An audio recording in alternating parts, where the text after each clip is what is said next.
You know, when I think of legendary or movie star or iconic, I think about people like Paul Newman. I think about people like Steve McQueen. Michael Caine is definitely one of those names I would add to that list, who's known for his accent, who's known for his acting, who's been in, the original Italian Job, the original Get Carter, uh, two Batman movies, Dirty Rotten Scoundrels. He's a two-time Oscar winner. He's a BAFTA winner. He's a Golden Globe winner. Also, uh, been the title of a song by one of my favorite bands, Madness. His Rolex Oysterquartz from 1979 was just auctioned off by Bonhams. The reference number of this watch was 19018. It's a solid 18 karat gold, day-date Oysterquartz. The case is 36 millimeters. The bracelet is integrated into the case. The bezel is a 18 karat yellow gold fluted bezel. The dial is a champagne dial with stick numerals, and it has the day of the week at the 12 o'clock position, the date at the 3 o'clock position with Cyclops lens, and it runs on an over-engineered, incredibly cool, ahead of its time Oysterquartz movement developed entirely by Rolex. And it was very futuristic. It kind of reminded me of the car, the DeLorean. It was kind of like it came out of nowhere, and it was different from anything we'd seen on the road.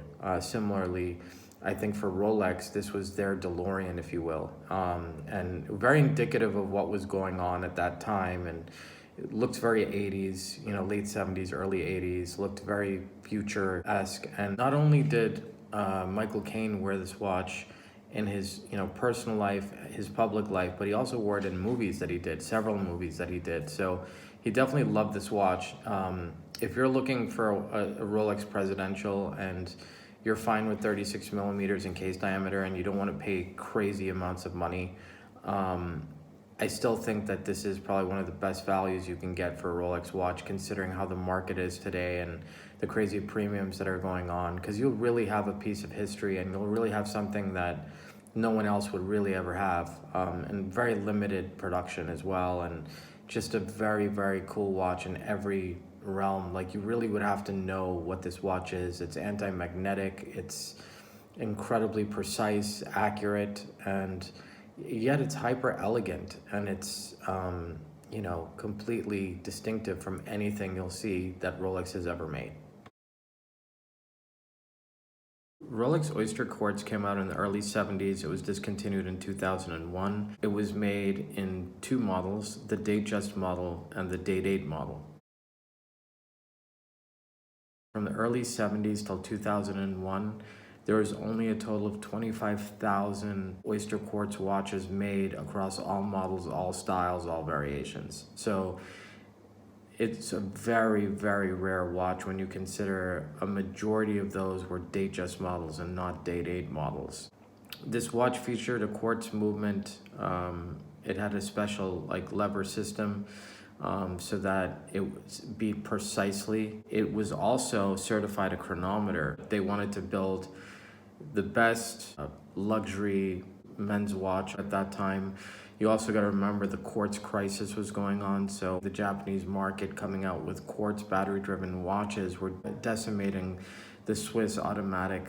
Not too many people know about the Oysterquartz, don't know it exists, but it's one of the coolest watches Rolex has ever made. At that time, it was really the flagship of their collection. It was also one of the first collections to receive a sapphire crystal. The shape of the case is cushion-shaped, very reminiscent of that era, very, Gerald Genta, very Royal Oak looking, sharp edges. Auction estimates were somewhere between 10.5 to almost $17,000. This watch fetched $166,000. It's the highest amount this watch has ever received at auction. This certainly draws a spotlight more on the model than it ever has before. To be honest with you, I always liked the fact that it was one of those sleeper Rolexes that you kind of had to really know about, and you can still kind of pick them up and steal in gold. I know they've gone up in the last couple of years, but I'm sure this auction will drive the pricing up even further, because to me it's a really cool watch and it's not something that was really mass produced. A very small amount were made. It was ahead of its time, but it is distinctly a Rolex Oyster Quartz. I love everything about it.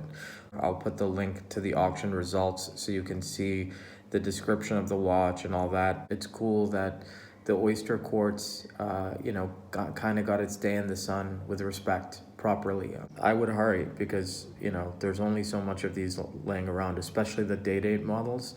If you have any questions, you can reach out to me at amitdevhanda@gmail.com or visit my website at www.amitdevhanda.com. Rock on, fly back, and stay healthy.